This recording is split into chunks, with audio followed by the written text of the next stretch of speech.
નમસ્તે Gujarat trend Gujarat YouTube ચેનલમાં ફરી એક વખત આપ સર્વ ખેડૂત મિત્રોનું હાર્દિક સ્વાગત છે। મિત્રો, ફાર્મર રજિસ્ટ્રી વખતે જે પ્રશ્નો છે એનું સોલ્યુશન તમને આજે આપવાના છીએ, કારણ કે ખેડૂત નોંધણી વખતે મૂંઝવાતા પ્રશ્નો છે એમાં ફાર્મર રજિસ્ટ્રી વખતે એરર આવતી હોય કે પછી 502ની એરર આવતી હોય, 503ની એરર આવતી હોય, બેડ નેટવર્કની એરર આવતી હોય, તો આવા 20થી પણ વધારે જે લોકોના પ્રશ્નો છે એ પ્રશ્નોનો જવાબ આજે આપણે વિડીયોમાં જોશું।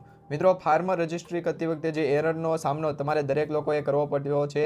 અત્યારે મિત્રો તમને કહેવામાં આવી રહ્યું છે કે ફાર્મર રજિસ્ટ્રી વખતેની છેલ્લી તારીખ છે 30 નવેમ્બર 2024 છે, જાહેર કરવામાં આવી છે। પહેલાં મિત્રો 25 નવેમ્બર 2024 છે એ દિવસ છેલ્લો હતો ફાર્મર રજિસ્ટ્રી કરવાનો, પરંતુ ઘણી બધી નોંધણીની પ્રક્રિયા એક હારે ગુજરાત રાજ્યની અંદર ખેડૂત મિત્રો કરી રહ્યા છે, જેના કારણે આ નવી વેબસાઇટ છે એગ્રીસ્ટેક વેબસાઇટ છે એના સર્વર ઉપર લોડ પડી રહ્યો છે, અને જેના કારણે આ જે વેબસાઇટ છે એમાં એરરો આવતી હોય। હવે ફાર્મર રજિસ્ટ્રી કરતી વખતે 20થી પણ વધારે જે એરરોનો સામનો તમારે કરવાનો છે એ એરર વિશે પણ તમને જણાવીશું, એનું સોલ્યુશન શું છે એ પણ તમને જણાવીશું। તો વિડીયોને અંત સુધી જોતા રહેજો। ઘણા બધા ખેડૂત મિત્રોની કમેન્ટ હતી, એ તમામ કમેન્ટનો છે આજે આપણે એક જ વિડીયોમાં જવાબ આપી દેવાના છે। તો વિડીયોને છેલ્લે સુધી અંત સુધી જોતા રહેજો, જેથી દરેક ખેડૂત મિત્રોનો અને દરેક મિત્રો જે આપણો વિડીયો જોઈ રહ્યા છે અથવા દરરોજ આપણી ચેનલના માધ્યમથી નવી અપડેટ માહિતી સમાચાર મેળવી રહ્યા છે, એમના જે કંઈ પણ પ્રશ્નો છે એનું સોલ્યુશન આજના વિડીયોમાં તમને મળી જશે, જેથી કરીને વિડીયોને અંત સુધી જોતા રહેજો।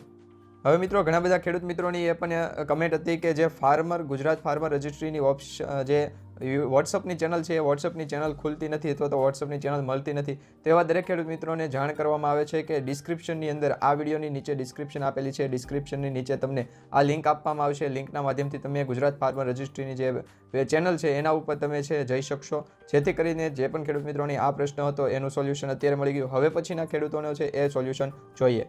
તો મિત્રો, અત્યારે તમારી સામે જે સામાન્ય મુદ્દાઓ છે, માર્ગદર્શિકા છે જાહેર કરવામાં આવેલી છે, જેની અંદર 20થી પણ વધારે એરરો છે। એ એરરનો તમારે સોલ્યુશન શું છે અને એ એરરનો જો સામનો તમારે થતો હોય અથવા તો તમને આ એરર છે એ દેખાતી હોય તો તમારે શું કરવું, એ દરેક અંગેની આપણે આજે માહિતી મેળવીએ। તો સૌપ્રથમ તમને જણાવી દઈએ કે સામાન્ય મુદ્દાઓ અને માર્ગદર્શિકા જે જાહેર કરવામાં આવી છે એ અંતર્ગત પોર્ટલની કામગીરી 6 અલગ એપીઆઈ સાથે લિંક છે, જેથી કરીને આ જે નવી વેબસાઇટ છે એટલે કે એગ્રીસ્ટેકની જે નવી વેબસાઇટ છે એ નવી વેબસાઇટની અંદર જે ફાર્મર રજિસ્ટ્રી કરતી વખતે ઘણા બધા ખેડૂત મિત્રોને એરરો આવે છે, જેમાં આધાર નંબર છે એમાં ઓટીપી નથી થતો, મોબાઈલ નંબરમાં ઓટીપી નથી થતો, error requesting OTP form KYC માટે કહે છે। તમામ પ્રશ્નો છે એનો જવાબ આજે મળી જશે। નામ મેચમાં જે સ્કોર એરર બતાવે છે એ લોગિન કરતી વખતે યુઝરનો ડેટા ફાઉન્ડ નથી થતો, ઈ સાઇનમાં પેજ ઉપર જતી વખતે ઇનવેલિડ એરર આવે, મોબાઈલ એપ્લિકેશનમાં ઉપર બતાવે પ્રમાણે જો એરર આવે, વેબ પોર્ટલમાં 503ની 502ની એરર આવે, આ તમામ છે એરરનું સોલ્યુશન જણાવીએ। તો વિડીયોને છેલ્લે સુધી જોતા રહેજો। મિત્રો, સૌપ્રથમ તમને જણાવીએ તો આધાર કાર્ડ નંબર દાખલ કર્યા પછી ઓટીપી આવતો નથી। દરેક ખેડૂત મિત્રોનો કોમન પ્રશ્ન આ જ છે કે આધાર કાર્ડ નંબર દાખલ કરી અને ઓટીપી આવતો નથી। તો આધાર કાર્ડનું યુઆઈડીઆઈ સર્વર ડાઉન હોવાના કારણે આ પ્રોબ્લેમ છે આવે છે, તો થોડા સમય પછી તમારે ટ્રાય કરવાનું રહેશે। માની લો કે તમે સવારના 10 વાગે ટ્રાય કરી હોય તો તમારે છે એ બપોરના 12 વાગે અથવા તો 1 વાગે છે ફરી ટ્રાય કરવી પડશે। તમારો આધાર નંબર દાખલ કરતા વખતે તમારે આ નંબર છે એ ચેક કરી લેવો જોઈએ। જો તેમ છતાં ઓટીપી ન આવે તો તમારે ટેકનિકલ ટીમને છે જાણ કરવી પડશે। અને જો આપણા નંબર ઉપર ઓટીપી આવી જાય, મતલબ કે ખેડૂતના મોબાઈલ નંબર ઉપર આધાર કાર્ડ નંબરમાં જે લિંક મોબાઈલ નંબર છે એમાં જે ઓટીપી આવી જાય અને નંબર અને આધાર નંબર લિંકમાં કોઈ પ્રોબ્લેમ હશે તો પણ છે ઓટીપી ઇનવેલિડ બતાવશે। તે પછી જોઈએ તો મોબાઈલ નંબર દાખલ કર્યા પછી ઓટીપી આવતો નથી। તો આધાર કાર્ડમાં તો મોબાઈલ નંબર લિંક હોય એમાં ઓટીપી આવી જાય, પરંતુ ઘણી વખત રજિસ્ટર કરતી વખતે મોબાઈલ નંબર જે એન્ટર કરીએ તો ત્યારબાદ મોબાઈલ નંબરને એન્ટર કર્યા બાદ જે ઓટીપી આવવો જોઈએ ઓટીપી પણ આવતો નથી। તો એના માટે મોબાઈલ નંબર પહેલાંથી વેરીફાઈ છે કે નહીં એ તમારે છે એ ચેક કરવું। મોબાઈલ નંબરમાં ઇનકમિંગ વેલિડિટી છે કે નહીં, રિચાર્જ છે કે નહીં એ ચેક કરવું। જો મોબાઈલ નંબર દાખલ કર્યા પછી ઓટીપી ના આવે તો આ એરરનો સ્ક્રીનશોટ ટેકનિકલ ટીમને છે મોકલીને જાણ કરી દેવાની। ત્યાર પછી જોઈએ તો error requesting OTP from e KYC. Bharat સરકારનું CDSCનું સર્વર છે ડાઉન હોવાના કારણે આ પ્રોબ્લેમ આવે તો થોડા સમય પછી તમારે ટ્રાય કરવાની રહેશે। જે ઈ કેવાયસી માટેનું જે CDSC છે એનું સર્વર ડાઉન હોય એના કારણે છે આ એરર આવતી હોય। ત્યાર પછી જોઈએ તો નેમ મેચ સ્કોરમાં છે એરર બતાવે તો શું કરવું। તો નેમ મેચ છે એ એપીઆઈ ડાઉન હોવાથી આ પ્રોબ્લેમ છે આવતી હોય છે, તો એના માટે પણ તમારે છે થોડા સમય પછી ટ્રાય કરવાની રહેશે। હવે લોગિન કરતી વખતે યુઝર નોટ ડેટા ફાઉન્ડની એરર આવે તો શું કરવું। તો તમારે છે મિત્રો ફોરગેટ પાસવર્ડ ઉપર ક્લિક કરી અને રજિસ્ટર નંબર છે દાખલ કરવાનો છે। તે પછી નંબર ઉપર જે SMS આવશે એમાં યુઝર નેમ અને પાસવર્ડ બંનેની માહિતી તમને મળી જશે। ત્યાર પછી તમે ફરીથી છે એ લોગિન કરી શકશો। હવે ઈ સાઇન ઉપર જે પેજ છે એમાં ઇનવેલિડની એરર આવે તો શું કરવું? તો ભારત સરકારનું CDSC જે સર્વર છે એ ડાઉન હોવાના કારણે આ પ્રોબ્લેમ આવે તો ઈ સાઇનમાં જે તમારે વેરિફિકેશન કરવાનું હોય એમાં ઇનવેલિડની એરર આવતી હશે, તો એમાં પણ તમારે થોડી રાહ છે જોવી પડશે, કારણ કે ટેકનિકલ ટીમ દ્વારા આ જે એગ્રીસ્ટેક વેબસાઇટ છે એના જે સર્વર ઉપર છે એ કામ અત્યારે ચાલી રહ્યું છે. હવે મોબાઈલ એપ્લિકેશનમાં ઉપર બતાવ્યા પ્રમાણે જો એરર આવે એટલે કે ઈ સાઇન ઉપરની જે ઇનવેલિડની એરર આવે તો શું કરવું? તો મોબાઈલ એપને બંધ કરીને રિસ્ટાર્ટ કરવો. જો તમે એમ છતાં પણ આ પ્રોબ્લેમનો સામનો કરી રહ્યા છો અને સોલ્વ ના થાય તો ટેકનિકલ ટીમની છે તમારે જાણકારી લેવી પડશે. હવે મિત્રો વેબ પોર્ટલમાં 503ની એરર આવે તો શું કરવું? હવે ઘણા બધા જે મિત્રો છે એ મોબાઈલથી આ માટે છે એ એપ્લિકેશન કરતા હોય અથવા તો મોબાઈલથી રજિસ્ટ્રેશન કરતા હોય, પરંતુ ઘણા બધા મિત્રો છે એ CSC સેન્ટર અથવા તો VCA ઓપરેટર પાસે જઈ અને પોતાનું છે એ ફાર્મર કાર્ડ બનાવતા હોય અથવા તો ગ્રામ પંચાયતની અંદર જે ઓપરેટર હોય છે એમની પાસે જતા હોય અથવા તો જે ઝેરોક્સની દુકાને હોય ત્યાં ફોર્મ ભરવા જતા હોય, અથવા અમુક ખેડૂત મિત્રો પાસે જો કોમ્પ્યુટર અથવા તો લેપટોપ હોય અને એમના કોમ્પ્યુટર કે લેપટોપ ઉપર જો ફોર્મ ભરતા હોય તો વેબ પોર્ટલમાં 503ની એરર આવતી હોય તો એમને શું કરવું? તો આવા મિત્રોએ ઇન્ટરનેટ કનેક્ટિવિટીનો પ્રોબ્લેમ હોવાના કારણે પણ આ પ્રોબ્લેમ આવતી હોય એ જોવું અને એક વખત ઇન્ટરનેટ કનેક્ટિવિટીને ચેક કરી લો, ત્યારબાદ પોર્ટલને છે રિફ્રેશ કરી લો, કંટ્રોલ પ્લસ F5 આપી અને રિફ્રેશ કરી શકશો. તે પછી જોઈએ તો મિત્રો નેમ સ્કોર છે એ -1 બતાવે. ઘણા બધા ખેડૂત મિત્રોનો નેમ સ્કોર છે એ 95 થી 90 સુધીનો બતાવે છે. ઘણા બધા ખેડૂત મિત્રોનો નેમ સ્કોર છે એ મેચ થતો નથી અથવા તો રેડ આ બતાવે છે અને ઘણા બધા ખેડૂત મિત્રોનો નેમ સ્કોર છે 0 બતાવે. એનું કારણ છે કે એમના જે નામ છે એમના સ્પેલિંગ મિસ્ટેક છે એના કારણે આ સ્કોર છે એમાં ફેરફાર થતો હોય, એટલે કે અમુક ખેડૂત મિત્રોને તો -1ની અંદર છે નેમ સ્કોર બતાવે, તો એવા ખેડૂત મિત્રોએ શું કરવું? તો રોર અને આધારમાં એકદમ અલગ અલગ નામ હોવાના કારણે પણ એમનો સ્કોર છે ડાઉન બતાવતા હોય છે. ફાર્મરને સ્ક્રિપ્ટ કરવા આવા ફોર્મ છે એ માટે અલગથી માર્ગદર્શિકા પણ જાહેર થશે, તો એ અંગે પણ તમને છે અપડેટ મળતા રહેશે. તો ચેનલ સાથે જોડાઈ રહેજો, ચેનલને સબસ્ક્રાઈબ કરી લેજો. ચેનલનું નામ છે આપણી મિત્રો ટ્રેન્ડ ગુજરાત, ખાસ કરીને ટ્રેન્ડ ગુજરાત યુટ્યુબ ચેનલને સબસ્ક્રાઈબ કરી લેજો.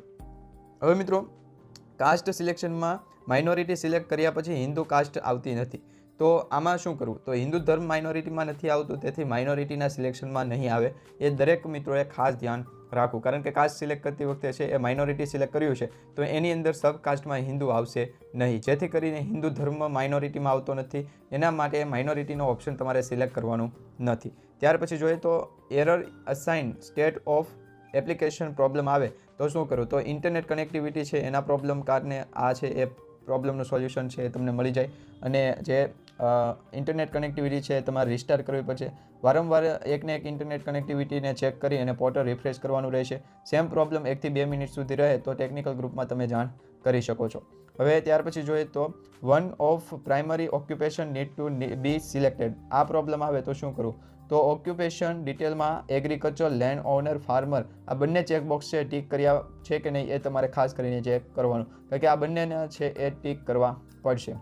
જો કોઈ એક ટીક નહીં કર્યું હોય તો પણ બંને છે એ સિલેક્ટ નહીં થાય અને તમારું જે one of the primary occupation need to be select એ છે એરર આવશે. બંને ઓપ્શન સિલેક્ટ કર્યા હોય છતાં એરર આવે તો તમારે ટેકનિકલ ગ્રુપને જાણ કરવી પડશે. તે પછી જોઈએ તો કેપ્ચા દેખાતું નથી અથવા કેપ્ચા કોડની અંદર સ્પેસ લખેલી આવે. કેપ્ચા કોડની અંદર છે એ ઘણા બધી વખતે 5 અંકનો કેપ્ચા કોડ હોય તો 4 અંક જ દેખાડે છે, તો આવી પરિસ્થિતિમાં શું કરવું? તો ઇન્ટરનેટ કનેક્ટિવિટીનો પ્રોબ્લેમ હોવાના કારણે આ પ્રોબ્લેમ આવતી હોય છે. એક વખત ઇન્ટરનેટ કનેક્ટિવિટીને ચેક કરી લો, પોર્ટલ રિફ્રેશ કરીને ચેક કરો. કેપ્ચા API ડાઉન હોવાથી પણ થોડા સમય પછી કેપ્ચા દેખાવા મળે એવી પ્રોબ્લેમ થતી હોય તો આ અંગે છે તમારું સોલ્યુશન એ રહેશે. તે પછી જોઈએ તો લેન્ડ એન્ડ કર્યા પછી વેરિફિકેશન થતું નથી, તો RORની API છે એના સર્વર ડાઉન હોવાના કારણે આ પ્રોબ્લેમ આવી શકે, અથવા તો એરર દેખાય તો થોડા સમય માટે રાહ જોવી પડશે ને પછી તમે સોલ્વ ના થાય તો પછી પાછી ટેકનિકલ ટીમનો સંપર્ક કરી શકો. હવે લેન્ડ એપ્રુવર ઓથોરિટીમાં શું સિલેક્ટ કરવું? ઘણા બધા ખેડૂત મિત્રોની આ પ્રશ્ન છે કે લેન્ડ એપ્રુવર ઓથોરિટીમાં શું સિલેક્ટ કરવું? તો એમાં મિત્રો રેવન્યુ છે તમારે સિલેક્ટ કરવાનું રહેશે. ખાસ ધ્યાન રાખજો, રેવન્યુ જ સિલેક્ટ કરજો. હવે અંતમાં આપેલા 3 ચેકબોક્સમાંથી ચેકબોક્સ સિલેક્ટ થતું નથી, તો ઉપર ભરેલી ખેડૂતની તમામ માહિતી ચેક કરવી, કોઈ માહિતી અધૂરી હોય તેના કારણે પણ ચેકબોક્સ છે ટીક થતું નથી. હવે ઘણી વખત એવું થાય કે અમુક જે ઓપ્શન છે એ રિક્વાયર્ડ હોય, અમુક રિક્વાયર્ડ હોતા નથી, ઓપ્શનલ હોય છે. માની લો તમારું નામ છે તો એમાં ફર્સ્ટ નેમ અને લાસ્ટ નેમ રિક્વાયર હોય અને મિડલ નેમ છે ઓપ્શનલ હોય, તો તમારે ફર્સ્ટ નેમ અને લાસ્ટ નેમ છે એ કમ્પલસરી નાખવું પડશે, તો જ આ ચેકબોક્સ છે ટીક થશે। એ રીતના કોઈ પણ પ્રશ્ન હોય તો એ તમે નીચે કમેન્ટમાં ખાસ કરીને જણાવી દેજો। હવે મિત્રો 904ની એરર દેખાય તો શું કરવું? તો 904ની એરર દેખાય તો આપેલ ઇમેજમાં એરરનું કારણ બતાવી જ રહ્યું હોય, એમાં જે 904ની એરર શું કામ દેખાય એ પણ છે તમને કારણ દેખાડવામાં આવે છે। નેટવર્કમાં પ્રોબ્લેમ હોવાના કારણે પણ આ એરર આવતી હોય છે। ત્યાર પછી જોઈએ તો નેમ મેચ સ્કોર છે 0 બતાવે છે। અમુક ખેડૂત મિત્રોને -1 નેમ સ્કોર બતાવે, અમુકને 0, અમુકને 1 બતાવે, તો આમાં શું કરવું? તો આવી પરિસ્થિતિમાં ROR અને આધારમાં જે છે એ એકદમ અલગ નામ હોવાના કારણે પણ નેમ સ્કોર છે 0 બતાવે। ઓપરેટર લેવલ ખેડૂતનું આધાર કાર્ડ તથા જમીન માલિકીની વિગતો ચેક કરી ખેડૂત એક જ હોવાની ખાતરી કરીને રજિસ્ટ્રેશન પૂરું કરવું પડશે। તો આવી જો એરર બતાવે અથવા તો નેમ સ્કોર 0 બતાવે તો તમારે અહીંયા જે ઓપરેટર લેવલ ખેડૂતનું આધાર કાર્ડ છે તથા જમીન માલિકની વિગતો છે ચેક કરશે, ત્યાર પછી જ તમારું રજિસ્ટ્રેશન થઈ શકશે। ત્યાર પછી જોઈએ તો જમીન દસ્તાવેજમાં નામ છે પણ લેન્ડ ડેટા ફાર્મર રજિસ્ટ્રી પોર્ટલમાં એ ખેડૂતનું નામ નથી દેખાતું। ફેચ લેન્ડ ડિટેલમાં પણ ખેડૂતની વિગત બતાવતા નથી, તો શું કરું? તો મિત્રો તમને જણાવી દઈએ એનું સોલ્યુશન। તો 1 ઓગસ્ટ પછી જો ખેડૂતના નામ પર જમીન થઈ હશે તો હાલ તેમની વિગતો ફાર્મર રજિસ્ટ્રી પોર્ટલમાં દેખાશે નહીં। તેની વિગતો 25 નવેમ્બર પછી ફોર્મ રજિસ્ટર પોર્ટલમાં દેખાવા માંડશે। તો મિત્રો 1 ઓગસ્ટ 2024 પછી જો તમારું નામ ચડ્યું હોય અથવા તમારી 7, 8, 12માં નામ છે એ એડ થયું હોય તો એવા 1 ઓગસ્ટ પછીના જે ખેડૂત મિત્રોના નામ નવા એડ થયા છે એમના નામ છે એ ફેસ લેન્ડ ડિટેલમાં બતાવશે નહીં। હવે ઇન્ટરેસ્ટેડ સર્વે નંબર અથવા sub survey number is already link with other farmer, તો આમાં શું કરવું? હવે આ જે ખેડૂતનું આધાર કાર્ડ લિંક કર્યું છે તેની જમીનની વિગતો છે કે કેમ પહેલાં તે તપાસો। આ પહેલાં રજિસ્ટર થયેલા ખેડૂતોમાં આ જમીનની વિગતો લિંક નથી થઈ ને તે તપાસો। આ તમામ પ્રશ્ન છે એનું સોલ્યુશન તમને મળતું રહેશે। તે પછી જોઈએ તો ખેડૂતોની વિગતોમાં જિલ્લો અને ગામ એ ડ્રોપડાઉનમાં બતાવતા નથી, એટલે કે તમારે જે જિલ્લો, ગામ છે, તાલુકો છે એ સિલેક્ટ કરવા માટે ડ્રોપડાઉન લિસ્ટનો છે ઉપયોગ કરવામાં આવતો હોય, પરંતુ એ તમે ક્લિક કરો એટલે બ્લેન્ક દેખાશે, એમાં કંઈ જ લખેલું આવતું ન હોય, તો શું કરવું? તો ઇન્ટરનેટ કનેક્ટિવિટી ચેક કરો, એને પ્રોબ્લેમના કારણે પણ આવું થઈ શકે અને એકવાર ઇન્ટરનેટ કનેક્ટિવિટીને બંધ કરીને ફરી શરૂ કરો, રિફ્રેશ કરો તો છે એ ફરી સોલ્યુશન મળી જાય। 502ની એરર આવે તો શું કરવું? પોર્ટલ મેન્ટેનન્સ અપડેટની કામગીરી થતી હોવાના કારણે 502ની એરર બતાવશે। તો 15 થી 20 રાહ જોવી પડશે, પછી ચેક કરવું પડશે, એટલે કે 15 થી 20 મિનિટ પછી તમારે છે ચેક કરવાનું રહેશે જો 502ની એરર બતાવે તો। 502ની એરર બતાવે તો પોર્ટલ મેન્ટેનન્સ અપડેટ બાબતે વોટ્સઅપ ગ્રુપમાં પણ માહિતી આપવામાં આવતી રહેશે। તો એ વોટ્સઅપ ગ્રુપને પણ લિંક સાથે છે એ નીચે ડિસ્ક્રિપ્શનમાં આપેલી છે, એના ઉપર જઈ અને વોટ્સઅપ ગ્રુપમાં જોડાઈ જજો। હવે ફાર્મર રજિસ્ટ્રી થાય છે અને પીડીએફમાં વિગતવાર જે છે એ માહિતી આવતી નથી અથવા તો વિગતવાર પીડીએફમાં છે એ ખેડૂતોની વિગતો દેખાતી નથી અને સક્સેસફુલનો મેસેજ બતાવે તો શું કરવું?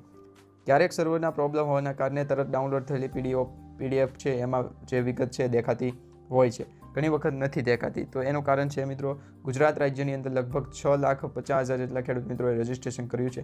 બાકીના ખેડૂત મિત્રો જે રજિસ્ટ્રેશન કરી રહ્યા છે એ ખેડૂતો એકસાથે જો વેબસાઇટ ઉપર છે એ રજિસ્ટ્રેશન કરતા હોય અને એ રજિસ્ટ્રેશનના લોડને કારણે છે એ વેબસાઇટમાં ક્યારેક છે એ સર્વર ડાઉન અથવા એપીઆઈ ડાઉન, ઘણી બધી પરિબળોના કારણે છે આ વેબસાઇટ નવી હોવાના કારણે એમાં મેન્ટેનન્સ ચાલતું હોય છે, આવા તમામ પ્રોબ્લેમના કારણે છે સર્વર સ્લો ડાઉન ચાલતું હોય, આ તમામ પરિબળોના કારણે છે એ ક્યારેક ડાઉનલોડ થયેલી પીડીએફમાં પણ વિગતો દેખાતી નથી। આ પરિસ્થિતિમાં તે ખેડૂતોનો એનરોલમેન્ટ નંબર ફાર્મર લિસ્ટમાં સર્ચ કરીને ખેડૂતોની જે અપડેટ પીડીએફ છે એ ડાઉનલોડ કરી શકાશે। તો આ પ્રકારે છે તમે 23 જેટલી પણ એરરો છે એનું સોલ્યુશન મેળવી શકો છો અને દરરોજ તમને છે અમારી યુટ્યુબ ચેનલના માધ્યમથી, એટલે કે ટ્રેન્ડ ગુજરાત યુટ્યુબ ચેનલના માધ્યમથી તમને ફાર્મર રજિસ્ટ્રી અથવા તો ગવર્મેન્ટ દ્વારા જાહેર કરવામાં આવેલ કોઈ પણ યોજના, જાહેરાત, ફેરફાર કે પછી કોઈ પણ પ્રકારની જો અપડેટ માહિતી આવતી હશે તો સૌપ્રથમ તમને અમારી ટ્રેન્ડ ગુજરાત યુટ્યુબ ચેનલના માધ્યમથી સમયસર તમને એ માહિતી અથવા અપડેટ છે એ પહોંચી જશે, મળી જશે। એના માટે તમે ચેનલ સાથે જોડાઈ રહેજો।